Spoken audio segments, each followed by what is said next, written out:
Yo, what's up, everybody? So today we're starting something different that I want to just, I don't know, move forward with, which is kind of like we're missing something. It's the tacos, because technically in this type of show, I'm gonna bring different people in. We're gonna talk about just filmmaking stuff, just reality, what we go through, straight raw stuff. So might be cussing from time to time. Nothing's planned out. Normally we're gonna be eating tacos, but today we're not. It's the first time, but I just wanted to get it started with since I got the office and everything, which I'll make a video on this whole office soon, but. Today's video, we're going to talk about music videos and how a lot of filmmakers I see, especially they be throwing a lot of Instagram ads on set pricing for music videos, and I think that's wrong. I got my boy John, by the way, with me.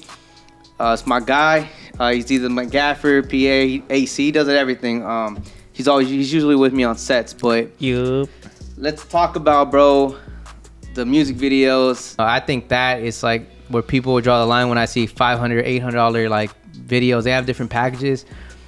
I think that's bad. I mean, from someone that shoots a lot of music videos on a week-to-week basis, or sometimes more, I think the biggest issue with that is I don't understand how you could give a price without even knowing the project, without knowing the visuals, without knowing the locations. So with today's video, I hope you guys like learn a lot from this, because it's just something that I've learned over the over time, and I don't want you guys to be doing these things that I've been seeing by giving yourself a set price when you shouldn't. It's based on project.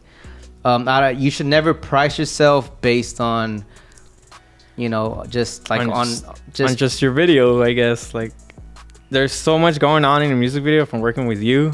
It's like there's treatment, there's rentals, there's lighting, there's location, there's your editing, your time in editing, your effects if they want effects, which also takes even more time. That takes it out. It's like it's so much going on that you can't base it on one single price, and then you're gonna limit yourself from making a bigger video. Like, if you have a low price, you're gonna be small. It's gonna start a small video, and you're gonna cut yourself, because what a lot of people do is when they put their set price, let's say they put $1,200, someone sees $1,200, it's like, what if that person want to spend $2,000? Well, now he's like, well, I could get this guy's big package for $1,200 when he could have paid $2,000. Now you got yourself screwed. And I honestly, from anyone that I've met, I feel like the great filmmakers, none of them do that type of mistake. I feel like also all the up and coming, that's the way they want to price themselves, to say I got specials. Yeah. Instead of just saying I'm gonna give out a special to anybody, hit me up in my DMs or my email if you want to work with me, and then you talk about what's your budget, and then maybe I could give you a price on that. But people throwing these type of specials and showing the price, I think that's wrong. Yeah. Because there's so much to factors. There's like, for example, the one thing I always tell people is like, okay, how many locations we're shooting? That's a big factor. Because if not, just imagine the breakdown, the setup, and then you got to do it all over again in a second location. If there is a second location, you got to price that, because that takes time, and you're going to have people do that as well. So, it doesn't have to be a big budget. It could be like a $4,000 budget or something like that. It doesn't have to be 10, 15. But you still got to factor these things that people don't factor. There's the locations. You always got to charge for that, bro. It's time, gas, going to a second location. Yeah. Everyone that's with you, they're also getting paid on the clock. So you also got to account that for every single scene. Even though they're driving to another scene, they're not working, you still got to price that, because it's still their time. So there's a lot of factors on that end that I just feel like people are not accounting. Yeah, I feel like a lot of people starting off make that mistake because they just want to get videos out there. Yeah. But like, you shouldn't do that, because in the future, let's say you have a client, whatever, that you're constantly working with, like, they might just like, well, he has a special price for me. It's gonna want to get that price from the beginning. But then your skills, like, they were getting better. You got better music videos. Your music videos got way better visuals. And I don't know, it might come to a point where they might not want to pay your price increase if you want to increase them. It'll make it way harder for you. That's true. No, I think the one thing that people should like start thinking is like, instead of giving a price point, like, this is what I normally do is when I get an email or a DM, like, what's your rates? Like, that's the stupidest thing I can hear. Like, I honestly get that, bro, every day. Like, what's your rates? Like, I don't know, like, what's your budget? Like, I don't tell them what's your budget, because I don't never want to come at them like I'm money hungry. But I tell them like, okay, what's the project? What's the visual? Can you let me know extra details? And then from there, did you have a budget in mind? That way it's easier for me to break it down on what I can do for that, and if I can do that. Like, even, because what if he just tells me like, oh, my budget's 500. I just got someone actually like 4 days ago. He's like, oh yeah, bro, I want to work this and that. I'm like, okay, what's your budget? And he said 500. It's like, oh, I'm sorry, I can't do that. Like, this is, I can't do it. Yeah. So definitely, like, I feel like people just need to always put down the budget, because you need to know what's the project, how big is it, and then from there break it down. Do you want to do it? Do you not? Is it worth it? Even if they say, let's say 5,000, right? Like I'm telling you right now, I have that $5,000 budget. Yeah. And I don't even know if I'm gonna take it, because if he can't increase the budget, then there's a lot of things they're gonna miss out. Props. I mean, I'm gonna have to tell him, like, we can cut the props down. Now it's gonna, like, we can make it happen, but your visual's not gonna happen 100%. It might be 70%. Yeah. So you either up it, or I don't want to take it because there's too much stress. Like I told you, if I'm shooting that budget, I need to make 2,000 on my end at least, minimum. And that's aside from the crew. That's aside from you, my girl, and everyone else. I think I'm probably being like 1 or 2 more people on top of that. So that's aside from you guys. I already counted you guys in that budget from 2,000. I think it was total was like 2,800, 3,000, something like that. So I'm like, all right, that's the crew. How the hell are we gonna get actors, models, locations for 2,000? Like, bro, that's insane. Like, I think the models itself is like, with the actors, probably like 1,000. So we need $1,000 for a studio time, bro, and it's about an 8-hour shoot. Yeah. Then what about the props? Yeah. We still gotta buy props, all this stuff. Like, bro, it's like, people. That's why I'm telling, like, people need to account all these things. Like, it's not a set price. There's never a set price. Like, what if you say $800? Oh yeah, this includes, like, you know, my biggest package and shit like that. Like, okay, now what if the shoot goes for like 12 hours, 10 hours? Like, bro, that's all, you know, that's make the math. You still got to go home and edit the video. And people don't account. People think it's just like, oh, I can make $500 in this 3-hour shoot. You still have to go home and edit the video. And if you want to do a good job on the edit, it's going to take you longer than you say. It's fast. Technically, you didn't give a damn about it. You did it for the money. But at the end of the day, can you really market that video? Can you get higher, you know, paid jobs? And you're just wasting your time. Yeah, like I have actually talking about it. I have a homie, you know, I'm not gonna say the name, bro, but he's been shooting way longer than I have.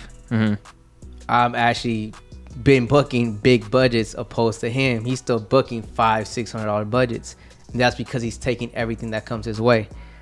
Compared to me, like, I'm very selective. It's like, if this is a budget, and if you don't want to pay me for that, then I can't do it. Why? Because it's not all for me. Like, the base price starts with me and my girl.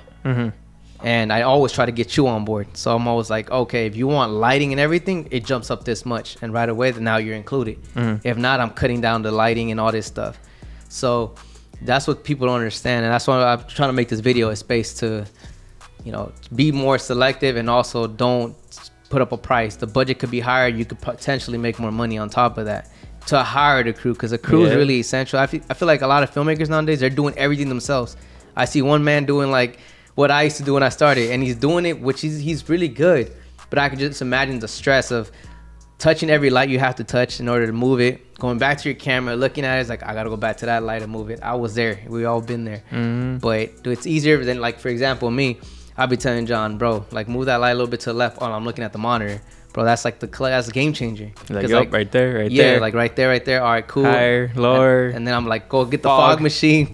John Fog. That's my favorite thing on set, man. Imagine you had to fog it. Nah. Yeah, you got to fog, run back, and do all this, bro. And then time's ticking. If it's a studio time, bro, like, you're, you know, like, is it all worth it? Like, you're stressing, you're doing all this, and you're missing a lot of shots. Compared to, like, if I'm just a director and the DP, and you guys are doing the extra work, I don't have to worry about none of that. It's just more of telling you guys what to do. But at the end of the day, I'm getting the image I want and, like, the style I want, because I have at least some people to help me.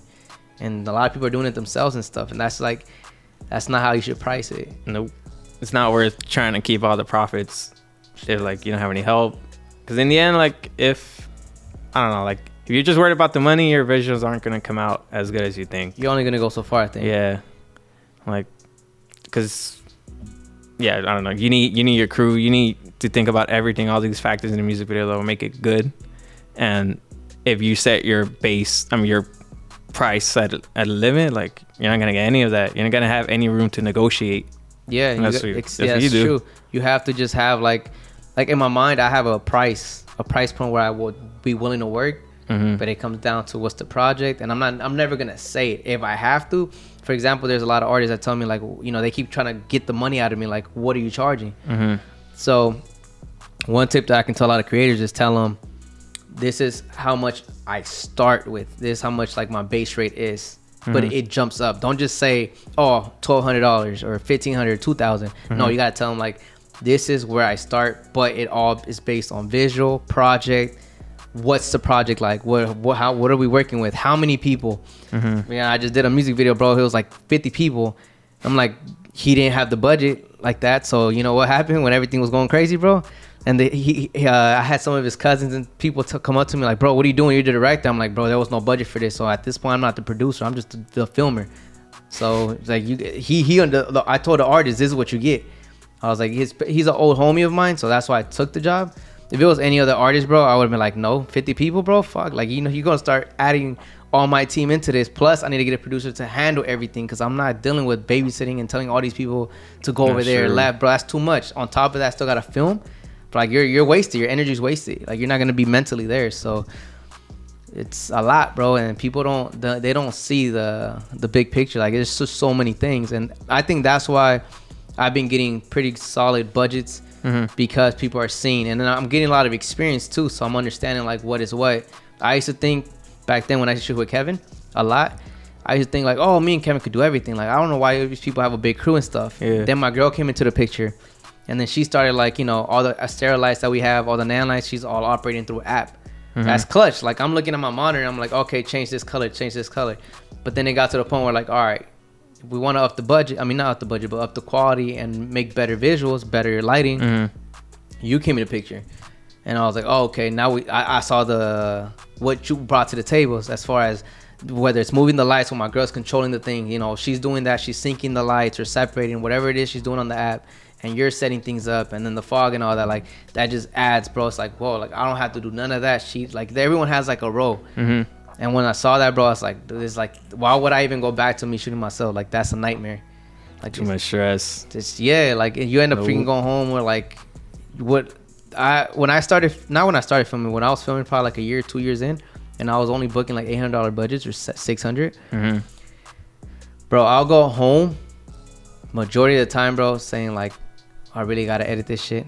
Like, what the hell did I get out of this? It was like a nightmare. This shoot was a nightmare. What the hell did I get out of it? That was the worst feeling, because it's like, I don't do this for the money. So when I'm going home, if I don't have an art piece to try to work with, it's like, why the hell did I even do it? And that was like stress. And it's like, it's not the way to go. It's not worth the money. Nah, man. Like, I think there has to be budget in place. Yeah. For the whole thing. What else would you give people, creators, as far as like the whole, like, what else should they account when to understand to not give a set price that they you know, for them to like? Mostly it's just flexibility, I guess. I mean, because eventually you are gonna come up with an artist that's gonna come up to you, maybe be like, I have this budget and it's a big budget, but if they see your price and that's your set price, they're gonna want to just work with that price. That's and want to have all these visuals that they had in mind and stuff. But I mean, if you're really serious about like your work and stuff, like, you're gonna be flexible with your pricing. You're gonna up your prices regularly because your skills are gonna improve every time. And that's pretty much it. Like, it's just flexibility to have like room to negotiate your prices. Because yeah, I'm saying one day you set your price, you're stuck with a big artist or a big like company could come up to you and then just tell you. Yeah, it's like, imagine like I had so it doesn't just go for music videos, as a matter of fact. I think this goes for like commercial shoots. You're never gonna have a set price. Like, you could be working with Nike, and Nike's they're gonna tell you this is the budget, and can you do it? Can you not? And you gotta work with that budget, whether it's 50,000, 100,000. From that budget, that's going to studio, your creative idea, the team, the treatment. There's so much things you gotta factor for that. A lot of people think like 10, 15, 20,000 is like, oh my god, it's a lot. No, once you start breaking that down all the way down, you think you could profit a lot, but technically, bro, like, the bigger the project, that means the bigger the job. So that means there's a lot of things you gotta factor into that budget. They're gonna want something big. Yeah, like, you know, they're not just gonna get 50,000 for somebody. Like, for example, me, right? And this is the one thing, it's like, oh, I'm just gonna shoot it with an S1H, and so like, nah, like, they're looking at you like, you better shoot it with a Ray. You don't have to, but they're kind of like, you know, they want to see what you're willing to do. They don't want to see you be stingy and take everything. Yeah. So it's just like the whole budget thing, bro. I feel like a lot of people just need to like understand setting your price is just ruining like your own self. Like, you're losing out on money that can potentially, you know, help out. Like, instead of doing 2 jobs, let's say you took a job for $800 and the next job was $800 as well. That's $1,600, but you did 2. You can make one video for $2,000. That's true. And this most likely the person that's paying $2,000 just for you and the crew, or just for you, you're gonna make a better piece of art. And I'm pretty sure he's willing to spend extra, opposed to someone's paying $800 and that's all he has, and he wants the whole freaking world. But it's just not possible. Like, you know, it's just better like learn how this marketing works. Do not set yourself at a certain price. That's true. When if artist comes in with a bigger budget, then you could tell like they're serious about their work. And it'll probably be a better experience for you. Yeah. Editing on set, they'll be like, yeah, let's get to it. They won't be fucking around anymore. And they're less picky when it comes to editing. Yeah. Because they're paying what they see from you. Yeah. Like they're going based on your style and your creativity, rather than like someone that comes to 800. He's shopping around different freaking filmmakers, like who's willing to take the $800, and the guy he gets, he's gonna give him a pain, you know, in the butt. Not all of them, but I've had experiences where, for example, y'all, that one video, you know, I took that project. I think that one was like, forgot what was the price on that, but I took an L on that one because I gave him an extra hour in my studio. I brought you and Rodrigo and my girl. Budget wasn't what it was supposed to be, but you know, I was like, oh, you know what, they want to shoot in my studio, and like, you know what, like let me take a pay cut. I feel like it's gonna be fun. Their budget, they had like, I think I upped their budget up $400 or $300. So like, oh, you know what, we're stable, we're trying to be in this position, but you know what, that makes sense. Like we'll up it to that. But because I think it was $1,500, I think, because it was $1,500 something like that, they were very like, they didn't want to go up or whatever. So now when the editing came and everything, they expect the whole world because they went up an extra $300. When technically, like, I feel like the guy should come at you with the right budget, and that's the guy's not gonna expect much because that's what he came with, and that's what, you know, he's working with you. Yeah. With your price compared to them, I made them jump up, but now they're like, oh, so if that's the case, So now he has to work with you. Yeah, now I need everything. I want coming out soon, out now. Revisions up the ads, you know, like what the hell, like, nah, you don't get that. Like, you still only get one revision. Like, you still got a base price. And the thing is, they didn't even view that I brought extra help on set. They don't view that. They just view I spent this much money, so that means I get the whole world. Like, nah, bro, like, chill. So like, it's just all this experience, bro. Like with music videos, it's not always like, people see me shoot a lot sometimes, like, oh my god, he's like, it's not always like the funnest thing. Like, yeah, you know, like that's why I'm doing like YouTube, as I feel like that's a fun thing to do. Like doing this type of shit is like, you know, you're not really tripping. It's just whatever I like, I post. That's a John thing. But yeah, any last words, bro, you got to say? I mean, unless you really have to, I guess if you want to break it down to your artist or whoever, like, I guess, yeah, break down your pricing for them, and then maybe they could like see that you're using it for something and they're not just wasting their money. Yeah, because like you said, like if they want to invest so much, they're serious about it. So if it helps them like be more comfortable, like, yeah, maybe just, you know, break it down for them, write down a list or something. No, I think that could help. Yeah, definitely. I think I did that. Like, you got to break down, like, all right, like, I got a lot of people, right? And so the one thing I'll probably tell people before we finish this, what is it, a show, podcast, whatever it is, when people come at you and they're like, okay, I have a $2,000 budget, and then you tell them like, oh no, well, you know what, like, I start at 25. But this is how you get people. This is how I've gotten people. You don't really get them like to pay more. You tell them the reason, like you said, so you break it down. So I'm like, oh, you start at 2,000, that's all you have. Well, I start at 25, but keep in mind the 2,500 is not only for me. I still got, I'm including my team, and you know, this is not all for me. It's for me and my team to create the visual you want. And but 2,000, 2,500, that's not the actual budget for the whole thing. That's just like for me and my crew. Now we're talking about studio and all that. The artist got to cover that. You know, unless someone comes at you with $10,000 budget, you got to break all that together into one. But like a $2,000 budget, 3,000 for the most part, that's you and your crew, and the artist takes care of the rest. That's the way it works. Unless you're booking with labels, then I'm pretty sure, you know, you're pocketing 5,000 as a filmmaker, or maybe you're the editor, colorist, you're doing a little bit of everything. But yeah, if you're working with like $3,000 clients, $2,000 clients, I would say that should all be for you, and then let them take care of the models, everything else is all, that's separate, that's there. But because if not, bro, like, what are you really making? You're shooting 6 hours, you're bringing all your lights, all your camera, you're doing treatment maybe or not. Like it's all, I don't do treatments for 2,000, bro. I don't charge now. It's like you gotta pay 1,000 just for the treatment itself, and that's the most important thing. Like Chris will, something different. I knocked that video out in like I think 4 or 5 hours, but because it was like a plan for every shot. So when I edited it, it was like, bro, it's the easiest thing to edit because I knew I shot what was supposed to be shot. So the video came out sick. Yeah, and I think that's one of my best videos. Like and that was like the easiest edit. But again, same thing for Fame. Fame only took me about 4 or 5 hours to edit. But again, that's because it was like, everything was planned out. So that's what people don't understand. You gotta count that as well. You gotta put that in the budget. Like, if not, just give me an idea and I'll bring it to life. But I'm not writing down and I'm not. It's a hassle. But yeah, so hopefully you guys definitely got something from this. If you guys did, drop it a like. I'll be doing these type of videos once a week.